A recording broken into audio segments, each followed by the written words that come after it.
কেমন হতে পারে ইউএসএ এবং অস্ট্রেলিয়ার ম্যাচটা। লাস্ট দুইটা ম্যাচ নিয়েই বলি। 13ই জুন ইউএসএ কার সাথে 4টা গোল দিছে, প্যারাগুকে 4টা গোল দিছে, 4-1 ইউএসএ জিতছে। এবং 6 জুন ইউএসএ ফ্রেন্ডলি ম্যাচ খেলছে জার্মানির সাথে, সেখানে জার্মান 2 ইউএসএ 1। তার মানে ইউএসএ মোটামুটি শক্তিশালী, অস্ট্রেলিয়ার চেয়ে এগিয়ে।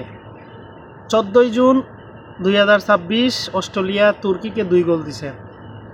সিম্পল, তুর্কি তো শক্তির দিক দিয়ে কিছুটা দুর্বল। 6 জুন সুইজারল্যান্ডের সাথে ড্র করছে। এটা থেকে বোঝা যাচ্ছে অস্ট্রেলিয়া জিতবে না ইউএসএর সাথে।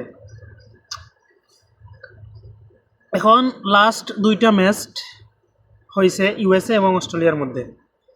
এই দুইটা ম্যাচই ইউএসএ উইন হয়েছে। কত ব্যবধানে উইন হয়েছে বলেন তো? কি বলতে কষ্ট হচ্ছে? তাহলে শুনেন, আমি বলে দিচ্ছি। হ্যাঁ, 15ই অক্টোবর 2025 সালে ইউএসএর সাথে অস্ট্রেলিয়ার ম্যাচের 2-1 ইউএসএ জিতছে। তারপর 5 জুন 2010 সালে অস্ট্রেলিয়ার সাথে ইউএসএ 3-1 এগিয়ে থেকে জিতছে। তার মানে দুইটার মধ্যে দুইটাই ইউএসএ জিতছে। এখন কি আপনার প্রেডিকশন বলতে পারেন? আমার হচ্ছে 3-1 ইউএসএ জিতবে, আর আপনারটা কমেন্ট বক্সে জানিয়ে দেন।